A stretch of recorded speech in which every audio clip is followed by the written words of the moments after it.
hear me okay?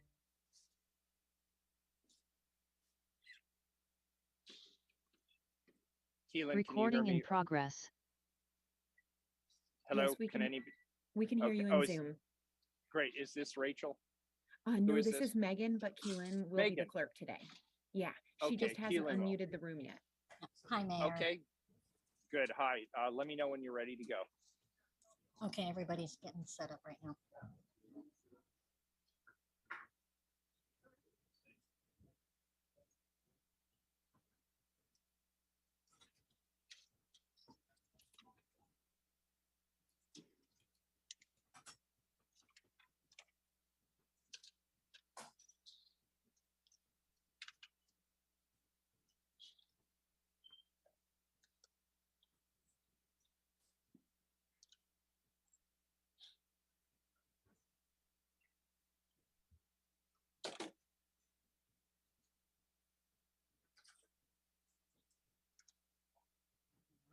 I think we're ready. All right. Good afternoon, everybody. This is the Wednesday afternoon, January 4th session of the Portland City Council. Keelan, please call the roll. Good afternoon. Rubio. Here. Ryan. Here. Gonzalez. Here. Maps. Here. Wheeler. Here. So we have one item today. That's our legislative agenda, but it's broken down into two separate elements. Could you please read item 17? Oh, actually, let's hear from legal counsel on the rules of order and decorum. Welcome to the Portland City Council. City Council is holding hybrid public meetings with in-person attendance in addition to electronic attendance. If you wish to testify before council in person or virtually, you must sign up in advance by visiting the council agenda on the council clerk's webpage at www.portland.gov/council/agenda. You may sign up for communications to briefly speak about any subject. You may also sign up for public testimony on resolutions, reports, or the first readings of ordinances. Written testimony may be submitted to cctestimony@portlandoregon.gov. Your testimony should address the matter being considered at the time. When testifying, please state your name for the record. Your address is not necessary. Please disclose if you are a lobbyist. If you are representing an organization, please identify it. For testifiers joining virtually, please unmute yourself once the council clerk calls your name. The presiding officer preserves order and decorum during city council meetings so that everyone can feel welcome, comfortable, respected, and safe. The presiding officer determines the length of testimony. Individuals generally have 3 minutes to testify, unless otherwise stated. A timer will indicate when your time is done. Disruptive conduct such as shouting, refusing to conclude your testimony when your time is up, or interrupting others' testimony or council deliberations will not be allowed.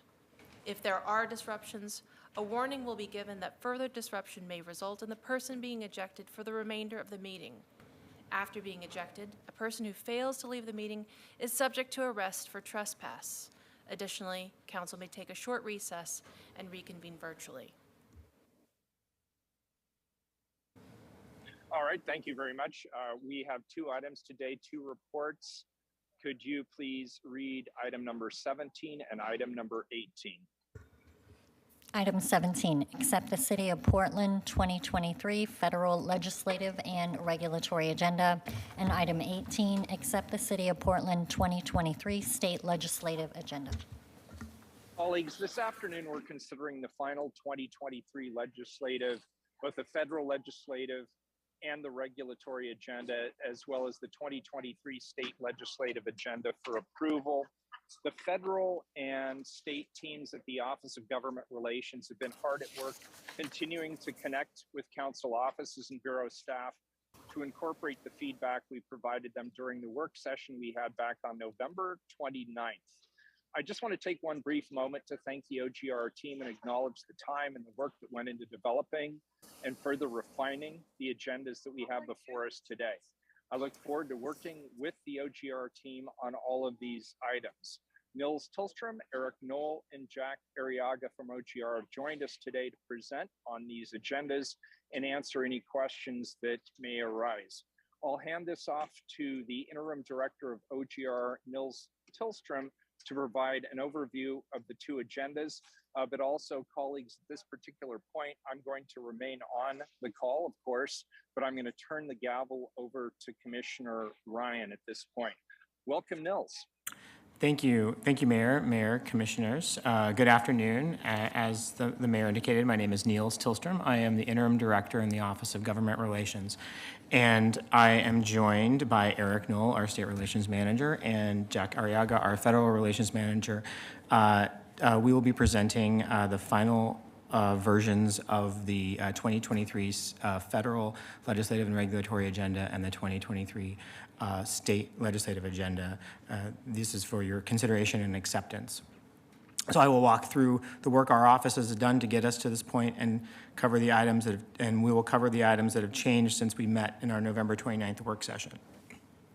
Before that, I want to also take a moment and thank our entire team at the Office of Government Relations, and particularly I want to call out the work of Asena Jambaz Lawrence, our Small Bureau and Equity Manager from the Office of Equity and Human Rights, who has worked with us throughout this process, and you'll see that work reflected in the preamble in both agendas, which center racial equity and disability equity and language throughout both agendas.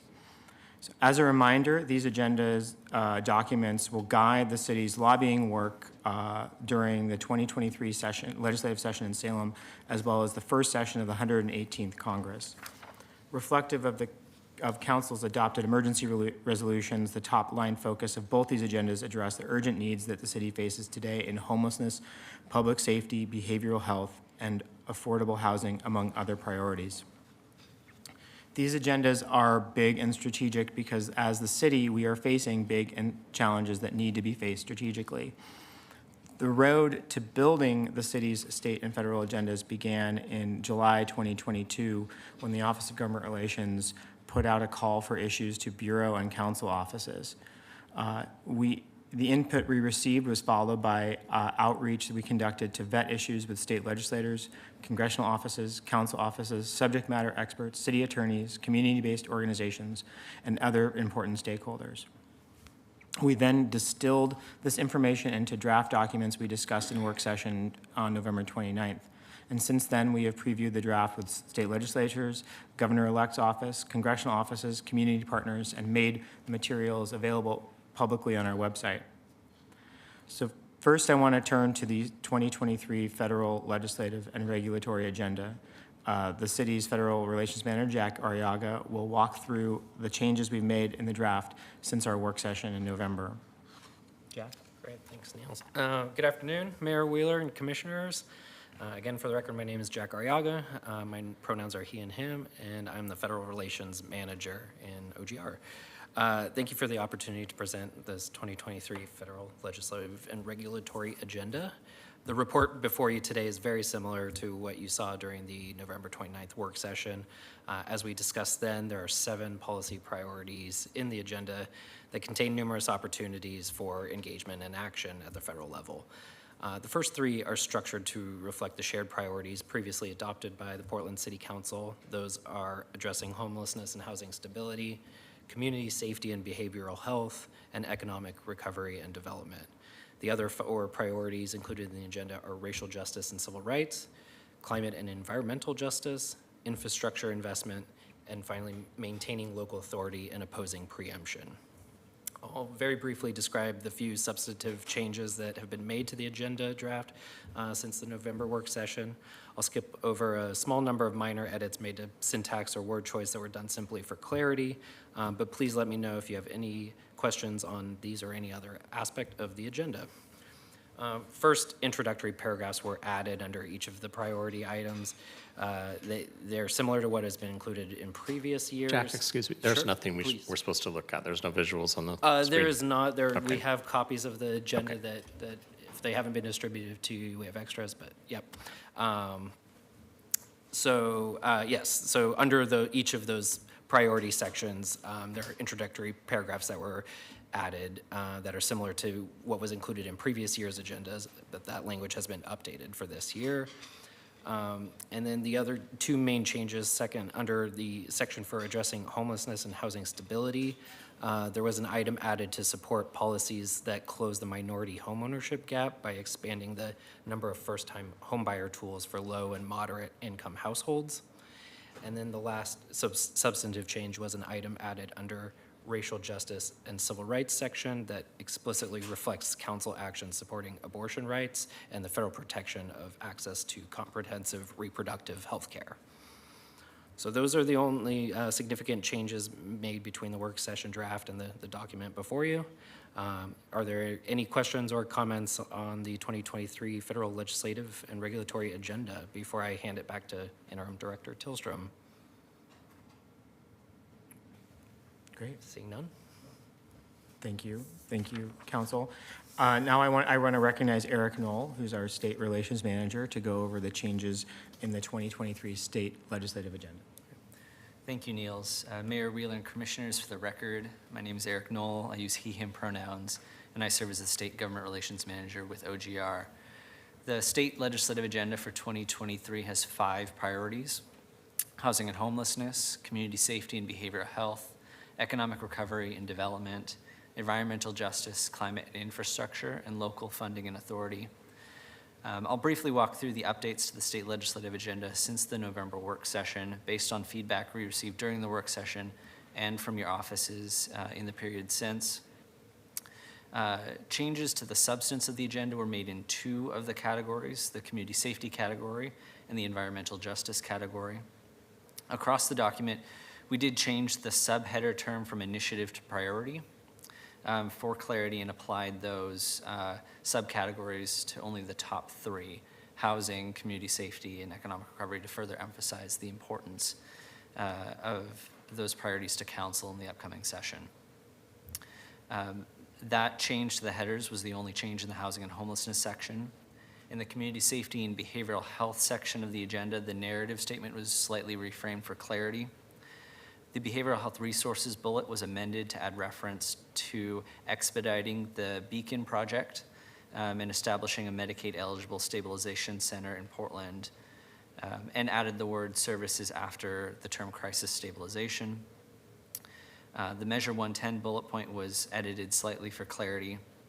The DPSST bullet point was moved from a policy position to the priority category, and the words awaiting training were added at the end of the sentence. No substantive changes were made to the economic recovery and development section.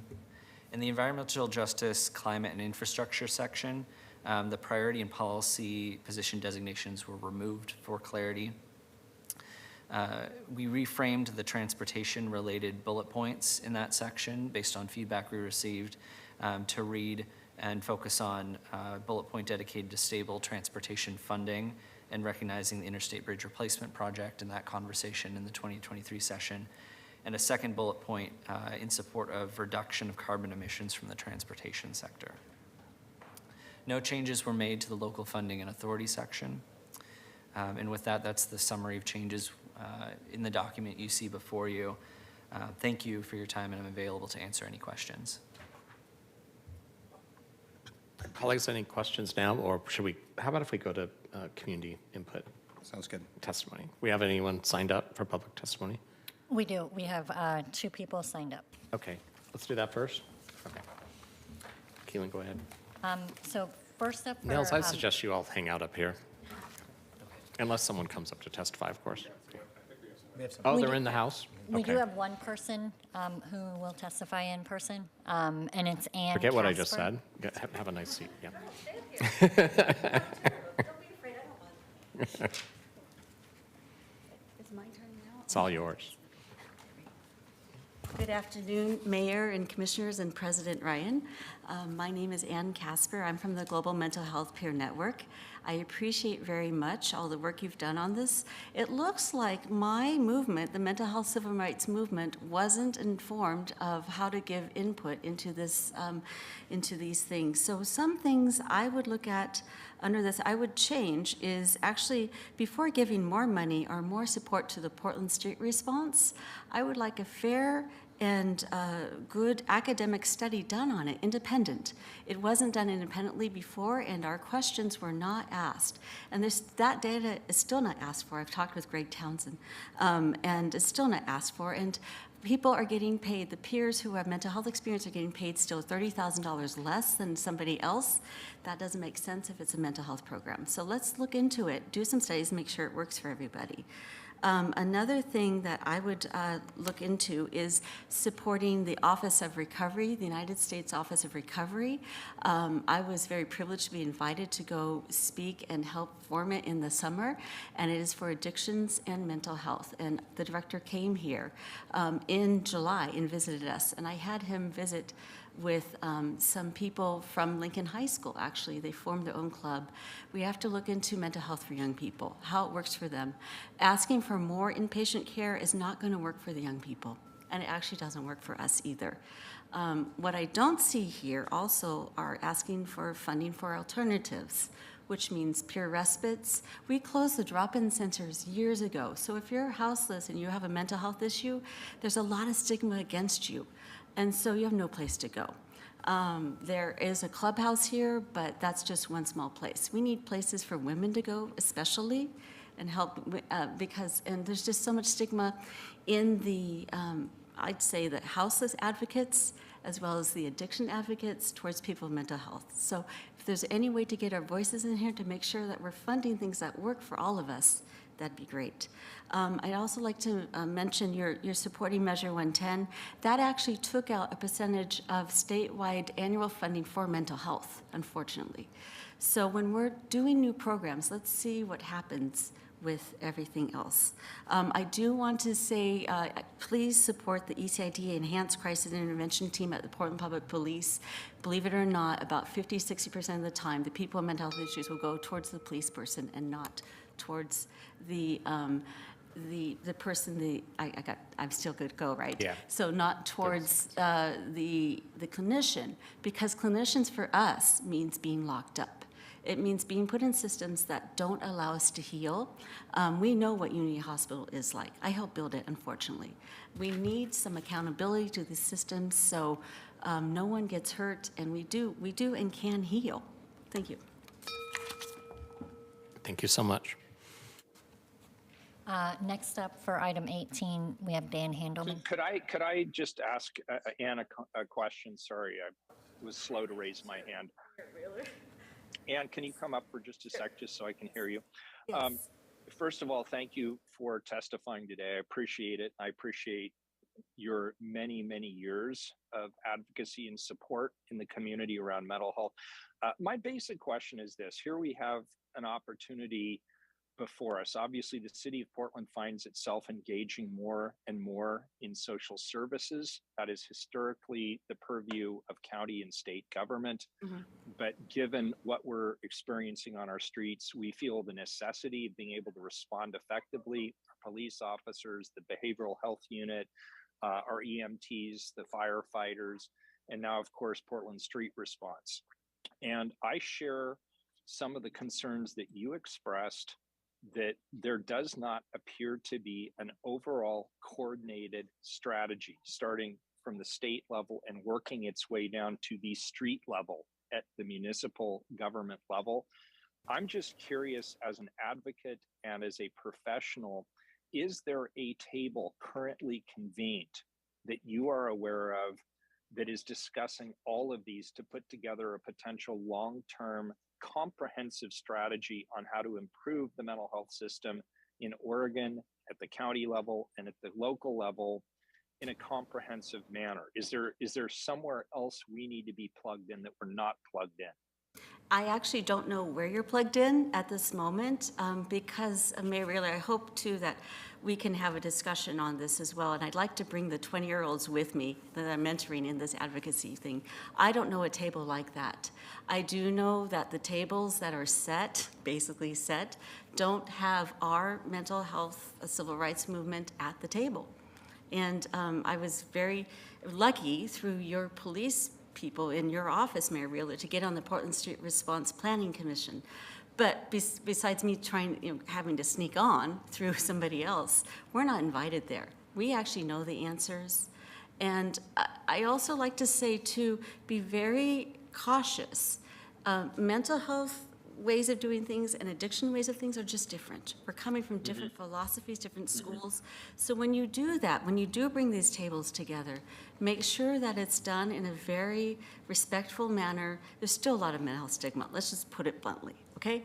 And I saw that done in Washington, D.C. or Maryland when I was at that meeting very well. Honestly, I don't see a table like that yet, Mayor Wheeler. I do know the new director of mental health in the state of Oregon. She's wonderful. So we've got some good people to work with. I see some hope. And honestly, coming from my perspective, I don't see any politicians at the city, state, or federal level from Oregon speaking to what we ask for. So maybe we need to be at the tables and talk more and make sure those things are addressed in our ways, because some of them do work.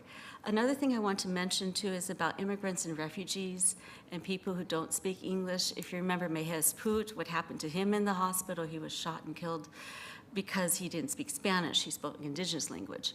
And I think that a new type of mental health, quote unquote, treatment could work, and looking at what communities do together.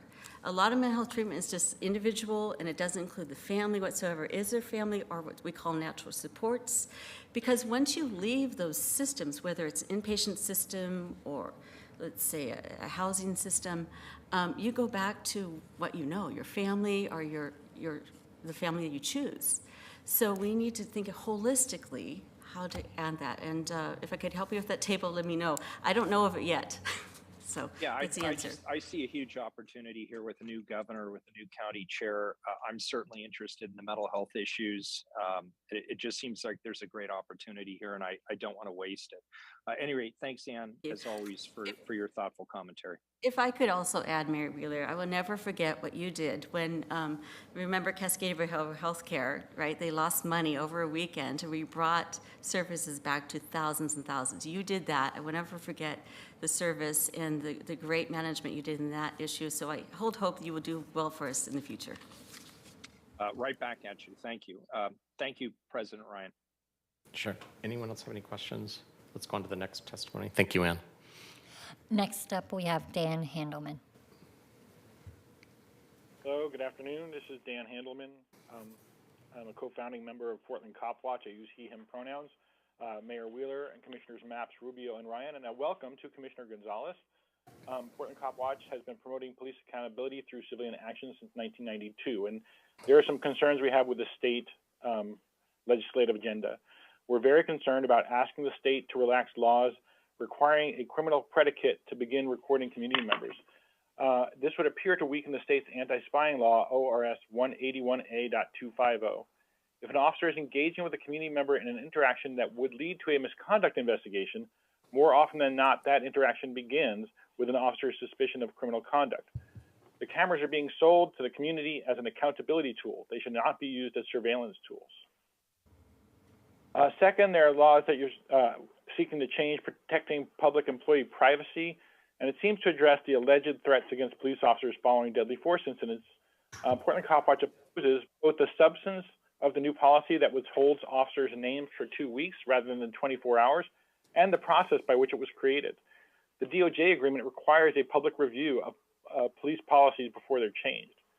So we're asking both that the new rule be rescinded and restored back to the 24-hour rule, and that so long as our understanding is clear that the legislative fix is to protect personal information only, not public employee information, those protections also should extend to private individuals listed in public records. When the records were released about whether Lieutenant Jeff Nia was improperly communicating with alt-right protesters, community members' personal phone numbers were published. If the new rule isn't rescinded about officer names, we would like to hear a guarantee from council that if this law passes, that rule will then revert back to the 24 hours previously established. Finally, on this topic, while redacting phone numbers and addresses of public employees may be appropriate, the city and state in which they reside should be public information. You may notice that not a lot of people signed up to testify about this legislative agenda today, or even to address these items about police accountability that we're raising here. One reason for this is that the document is vaguely worded in the two instances I've highlighted for you, that we had no idea what the city was asking for. The language says, pursue a technical fix to statutes governing body-worn cameras to ensure the city of Portland can effectively implement a body-worn camera program. Very vague. And then protect the safety and personal information of public employees and retirees, clarifying privacy protections in state law. Also very vague. For a city that values transparency, this is not an acceptable way to publish the goals, which are supposed to represent some 650,000 people when you appear in Salem. More specifics make for better governance. I will add in closing that as part of a peace group opposed to violence, it's troubling to hear people refer to bullet points, particularly in reference to police issues, and I hope you'll keep that in mind as you have discussions moving forward. Thank you very much. Thank you, Dan. Appreciate it. Commissioner Ryan, Ann signed up as well for 18. Did you? If I have time, I have time.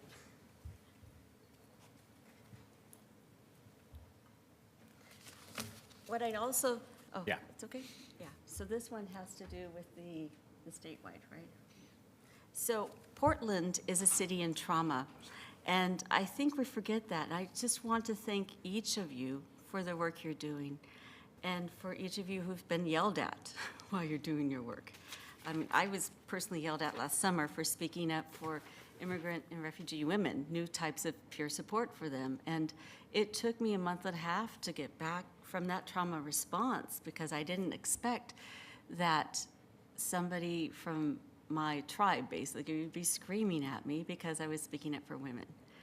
And I also look at this city. My family's been here 130 years. My great-grandfather used to do insurance for Mr. Fred Meyer. And we're really, I think a lot of us are really sad to watch the city at the state. So things go down. As we know in addictions, you have your bottom level. Maybe Portland's coming to the bottom level yet. Still holding on to hope. Be careful if you look for outside answers. New York City's answer to getting people locked into hospitals is not a real answer. And in fact, they've got legal people working on that now to stop that.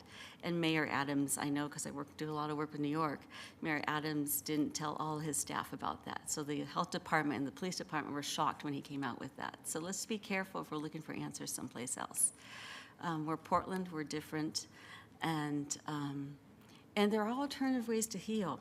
And especially Portlanders, we do work together. We are nicer, sweeter than other people. Maybe we allow too much. But by allowing, people can find their own answers. Healing is an inside job. And when you're put into a system, for example, a hospital system, where they say everything you say is wrong, or I went to Mayor Wheeler a few years ago and asked him for help because women were telling me they're being touched sexually at Unity Hospital. And no one believed them. The doctors wouldn't, the nurses wouldn't. So I got Chair Kafori and Mayor Wheeler, and we're going to work on it. And somehow that just got passed over. I mean, you know me, I call for weeks and months and bother people, but it got passed over, and have to let that go. So these systems are old, archaic systems. There's better ways to get mental health, wellness, and I hope for each of you that you yourself stay well, because the city is not easy right now. That you find something fun that you do. On Monday mornings, I go to teach Japanese at a preschool. And so it is not mental health civil rights, but I need that to bring me back to wellness and happiness. And Commissioner Gonzalez, you're starting off now, so good luck on this. And one more thing I would like to speak to is young people. So when I talk to and work with people who are high schoolers, who are middle schoolers, who are in college, they're saying this mental health system doesn't work for them. And even in high school, they go to the high school counselors. The counselors say they don't have time to talk to them. So let's make something different. Thank you. Thank you, Ann. That completes testimony. Okay, colleagues, I assume we have some questions, and so we'll have the crew come back up. Thanks, Nils. You want to go first? Be happy. Commissioner Gonzalez. Thank you, gentlemen, for a comprehensive report and the work session. I just would first observe that the city is very directly impacted by our government partners' ability to address mental illness and addiction. This is something we're seeing and feeling every day on the streets of Portland.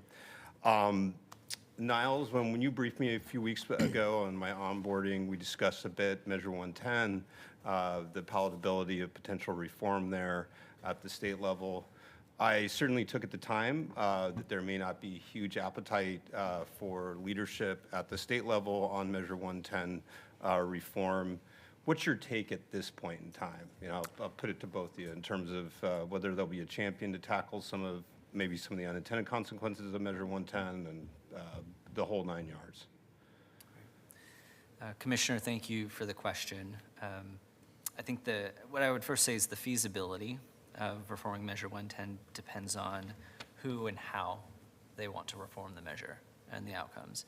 On one hand, there's a focus publicly and among legislators on what I would describe as the front end of Measure 110, on the interactions of individuals with the criminal justice system and the penalties or the changes to the penalty structure related to possession of small substances or small amounts of illegal substances. And then on the quote-unquote back end of Measure 110, where a new funding mechanism for treatment and recovery was established through the Oregon Health Authority. We are aware of a joint work group being formed between the House and the Senate to examine a suite of reforms. Politically, I think the appetite is more focused on reforming the grant process and the very public focus on how slow it has been to get those dollars out the door, particularly with redirecting that large of amount of cannabis tax dollars to this purpose. And not seeing the results yet from that. So I would expect this session that's where the focus and the reforms will be. There will be a conversation on the front end, but it's unclear what that specific policy solution looks like at this point in time. I will also comment and say I believe there's a good opportunity for synergy with the county in addressing reforms and expediting the disbursement of funding from that grant program. Thank you. I'm good for now.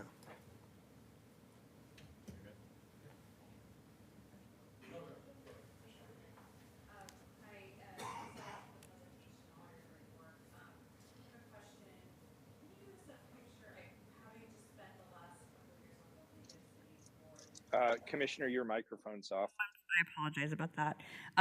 Having spent the last couple years on the League of Cities Board, just curious about, and now I'm coming off, can you tell me a little bit about how our agenda compares to other agendas across the state?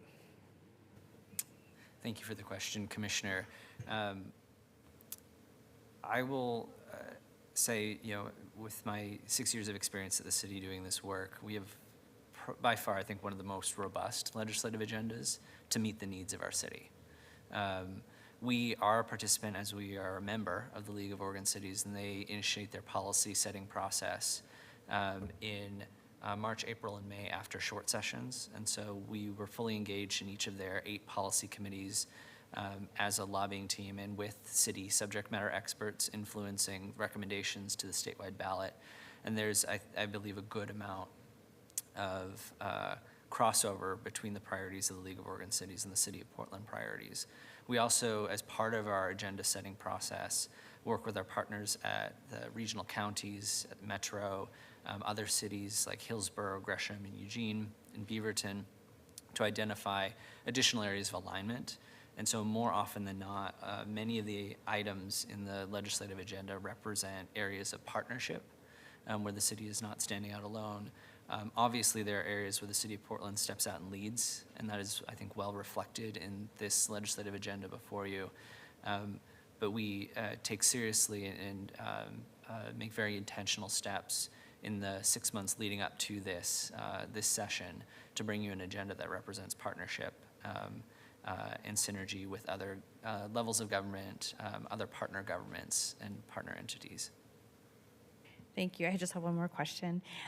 Also, we're all very clear about what our city priorities are during this time, but can you tell me what the landscape looks like around climate and EJ, environmental justice, and any traction that we'll get during this session?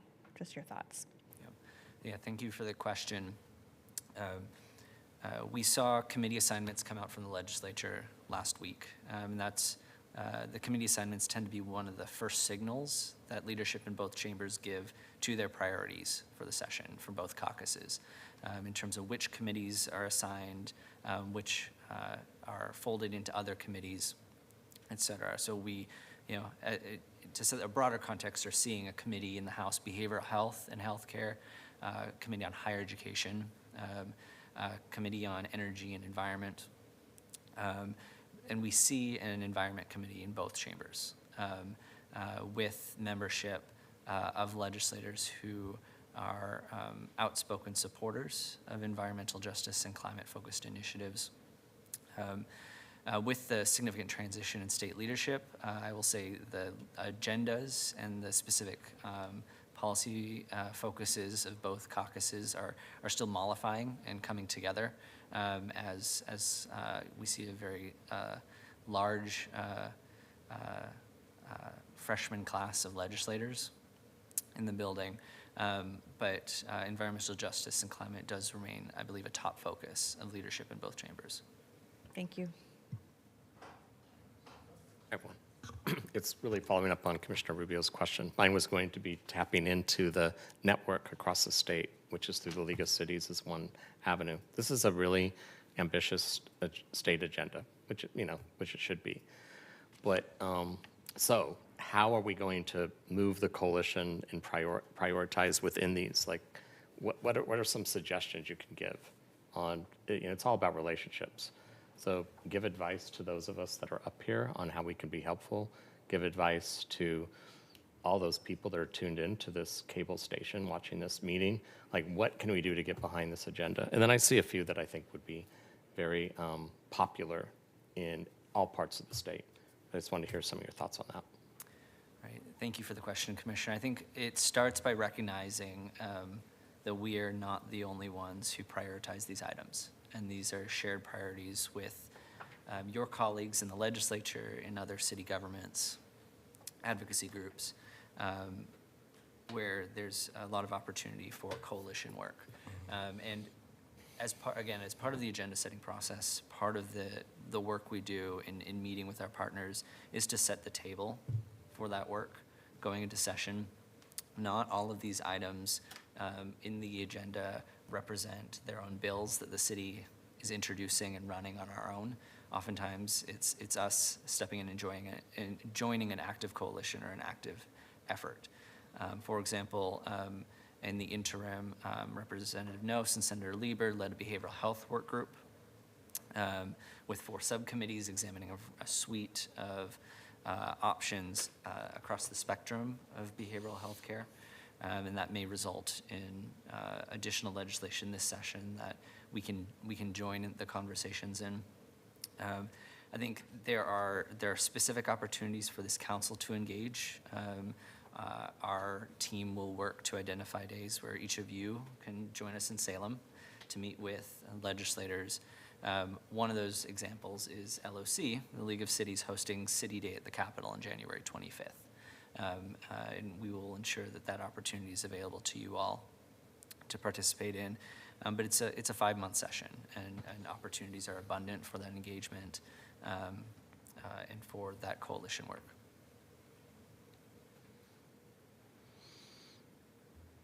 So when I look at, say, community safety and behavioral health, and I want to start by saying I really appreciate the way that we arrange this. It's much easier to read, and it's under our priorities, so thank you for that edit since the work session. Like when you look at number 4, the increased capacity of the Department of Public Safety Standards and Training to reduce the academy backlog for police officers awaiting training. Would that be an example of something where throughout the state you could get bipartisan support for that?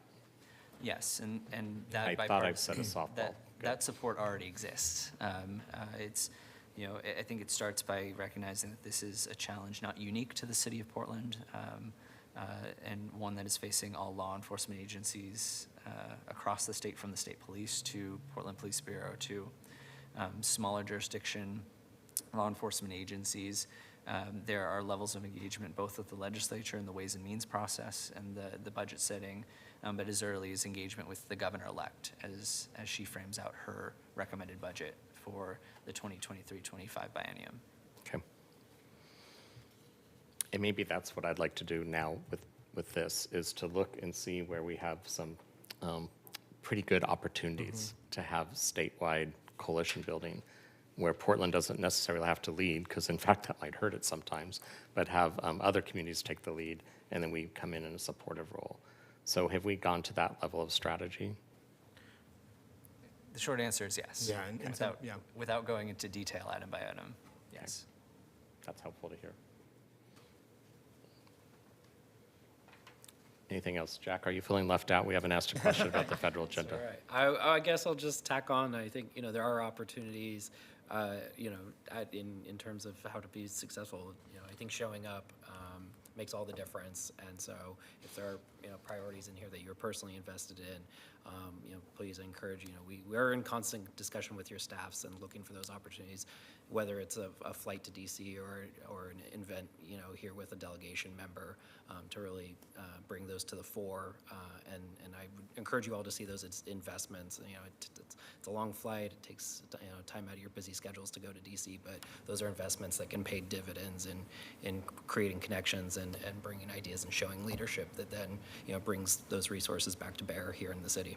Thanks, Jack. Commissioner Rubio. Sorry, I just have one more question. Oh, we're supposed to have a conversation. Go. Here we go. So do you anticipate that the Senate will move on any more outstanding appointments? And the one that we're interested in, the FCC, we have some nominees in the queue. Just curious, I hadn't heard anything about it. Yeah, there has been reporting that President Biden will re-nominate Gigi Sohn for the FCC position that is vacant.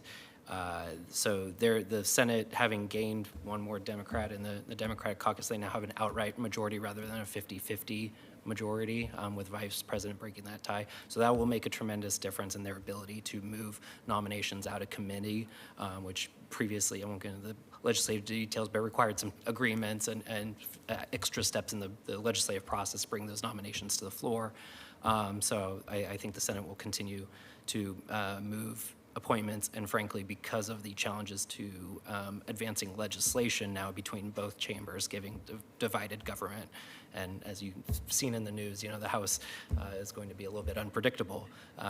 The Senate will very much be focused on nominations, and so I can't tell you specifically on the FCC nomination how that's going to play out. I think that's still unclear, but it is a top of mind, and is probably, if you start talking about nominations, that's the one that most people are asking about. So I know it will be a focus. Great, thank you. Yep.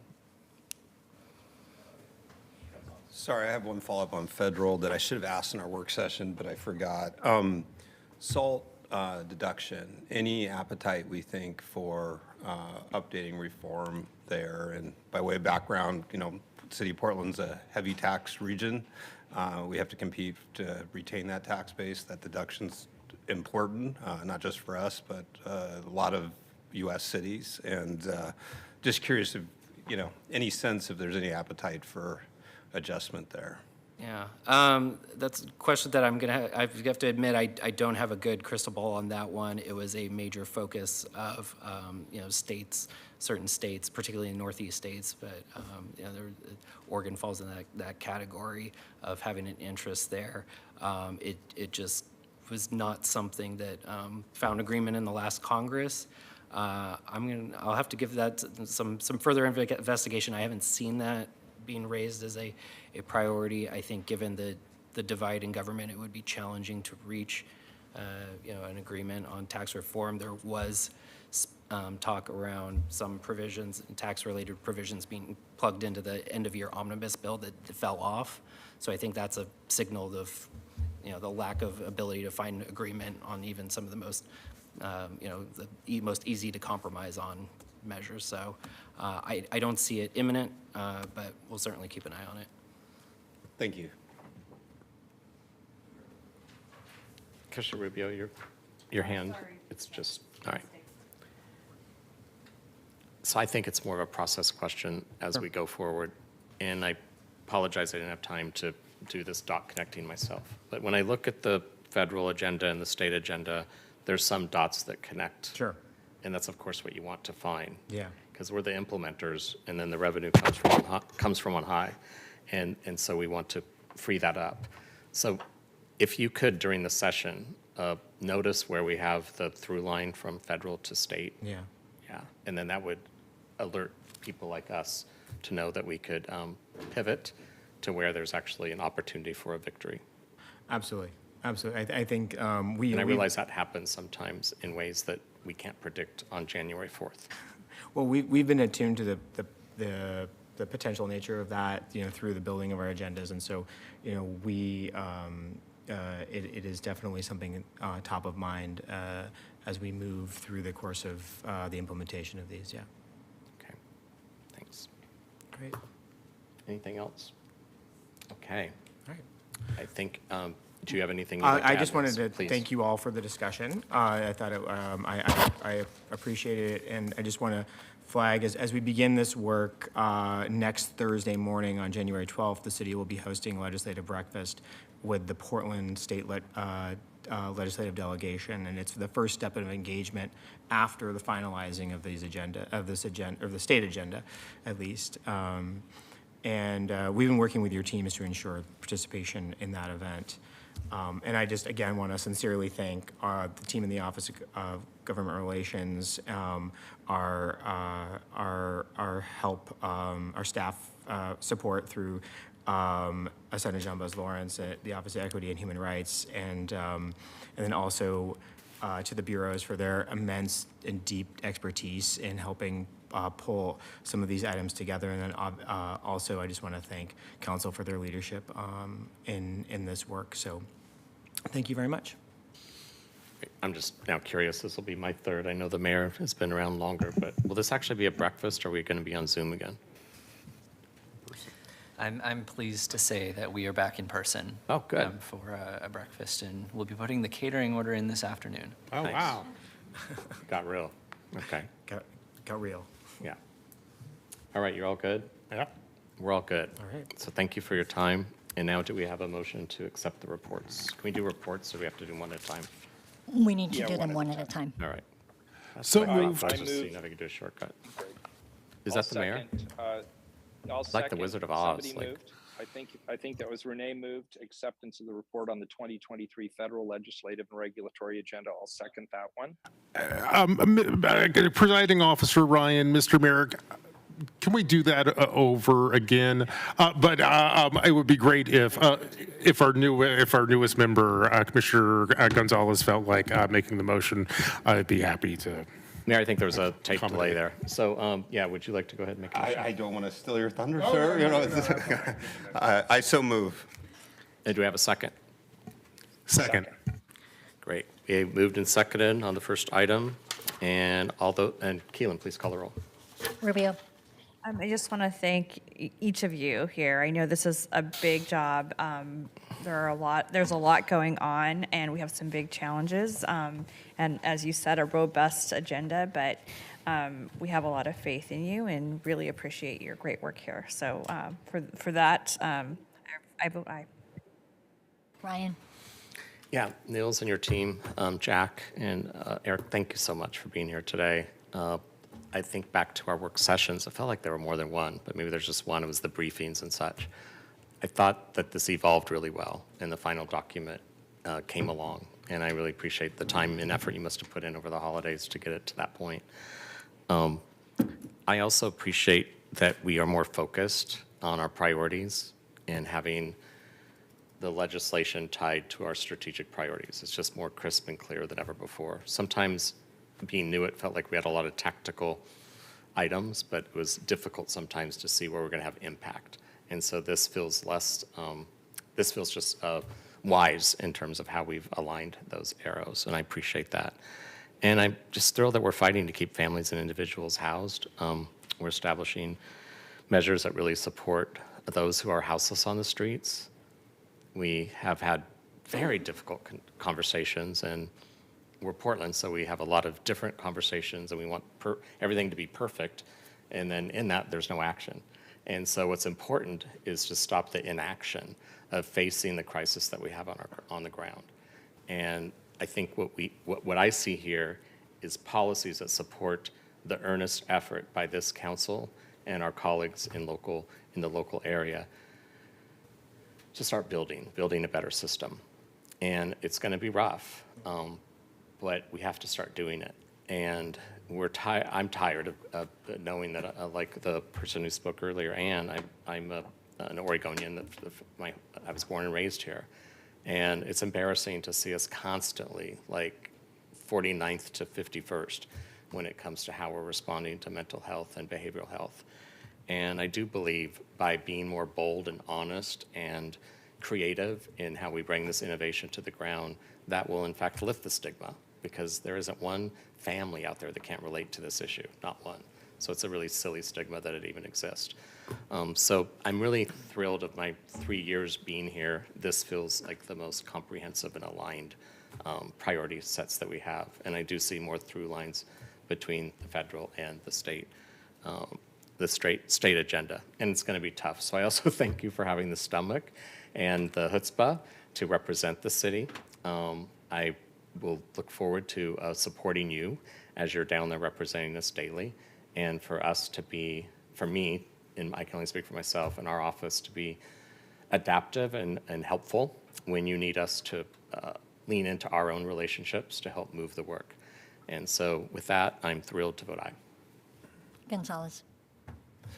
Just want to thank you for your work and echo Commissioner Ryan's comments. I think the updates from the work session are helpful in framing the priorities. It's clarifying, so thank you for that work.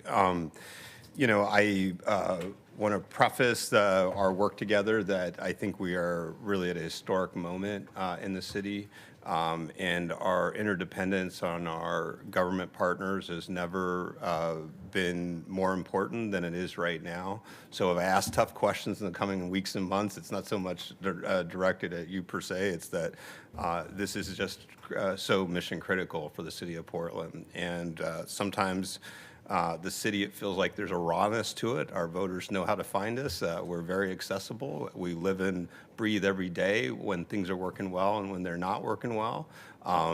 And sometimes that intensity may translate into how we converse with you. But again, I appreciate your work and look forward to teaming up with you on this in the coming weeks and months. Maps. I want to thank our government relations team for the excellent work they've done translating this council's vision into a legislative agenda. Now, in the 2 years that I have served on this council, I have learned many lessons, but one of the most important lessons I've learned is this. There's nothing wrong with Portland that cannot be fixed by what is right with Portland.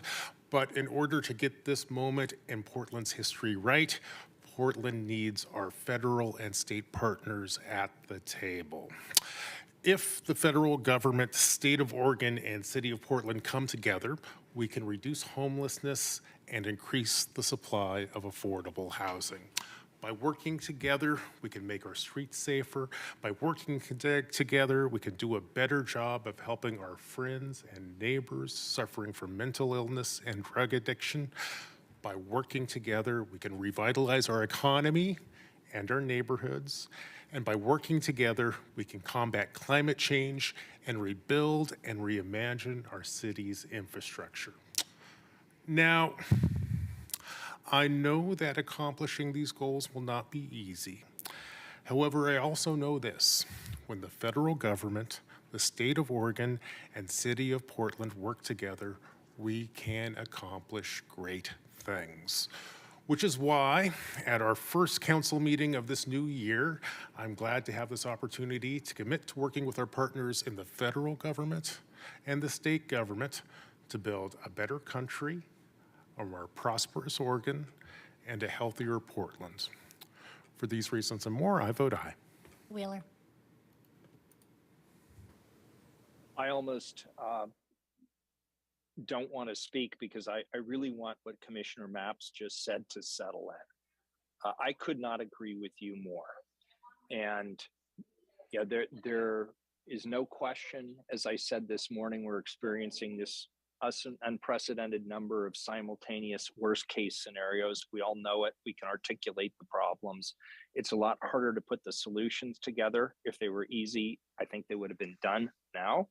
But I'm really proud of the work this council has done over the last several years. I think we've laid the foundation to address many of the problems that Commissioner Mapps articulated, and we've done it in partnership with our federal and our state governments. And I believe that this legislative agenda, and I'm speaking now to both of the reports, even though we're only voting on the federal legislative agenda, it reflects those partnerships. And yes, we need to strengthen them. We need to clarify roles. We need to continue to fight for flexibility and funding at the local level.